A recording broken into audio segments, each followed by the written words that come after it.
Hey everyone, I have another recently published book for you all, which is called No Accident by Laura Bates. This book was previously published in the UK called The Trial, but the American republishing dates to December 6th, 2022. This is a young adult mystery suspense thriller of sorts. The cover is fantastic, just visually looking at it. This is absolutely a book I would want to read. The back cover description is also really good. There is a small plane crash with a group of 7 teens who wind up on a deserted island. But then, strange and terrifying accidents start to occur, and they realize they are being targeted. They also realize that somehow this is tied to a party that they all went to the night before the plane crash. So this book kind of falls into the category of like cupcakes for breakfast, that I enjoy it in the moment, but it's not really going to stick with me long term. I'd previously read another book by the author called The Burning. Same thing. I enjoyed it at the time. Very, very similar theme to this one. I don't really remember all the details of it. I think she's a fine author, maybe not an exceptional one, but hey, she's getting published in multiple countries, so that's definitely impressive.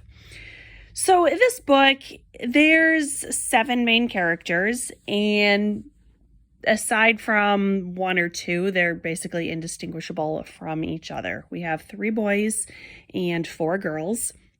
The boys are basketball players, and the girls are all cheerleaders for the basketball team.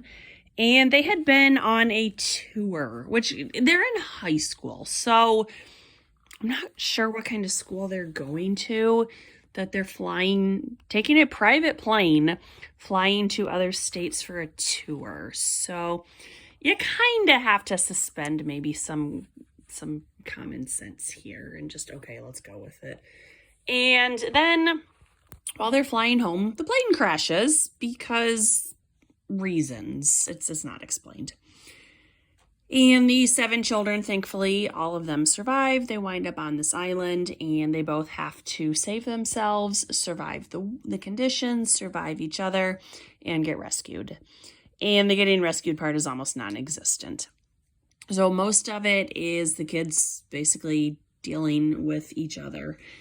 And more than halfway through the book, and it's a pretty short book, it's 270 pages, more than halfway through these accidents start happening. They are not life-threatening. So one of the kids, for example, gets pushed off. They describe it as a cliff, but then they later describe it as a small hill. And another girl, her water bottle, which is full of coconut milk, but she is not aware that it's been replaced with the vodka that was left from the plane. And then the girls wake up, they fall asleep out in the woods, and they wake up with leeches on their legs. So things that are definitely gross, but not life-threatening. Eventually, they realize who is doing it. They have to figure out, is it someone from their group, or is someone else on the island? I'm not going to reveal that. But they do figure out who it was, and they also learn why these accidents were happening. This is a young adult story, so I think it's not really spoiling anything if I say the kids get rescued at the end. That part's basically non-existent.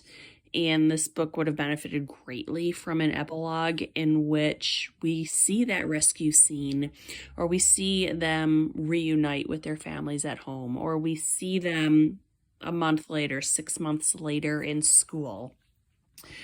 The other thing in this, the author gives us a content warning before page 1, so I'm just going to read it because we can't really call it a spoiler if she tells us right on pre-page 1. She says, content warning. This book deals with issues including rape, coercive control, and sexual bullying.